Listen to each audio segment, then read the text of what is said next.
Информациите стигнуваат до вас.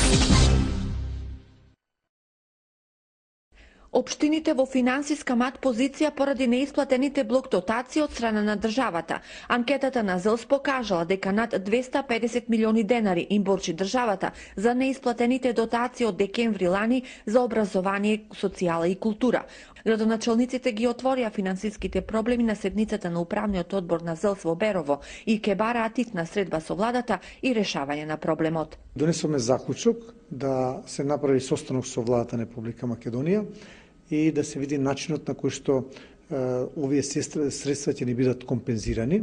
Наверојатно ние ќе бараме со ребалансот на буџетот на Република Македонија за 2012 година. Доколку не се најде решение за проблемот, градоначалниците не се оптимисти. Можни се блокади на јавните установи од разните добавувачи, нешто што веќе се случува во Битола со јавниот превоз на учениците.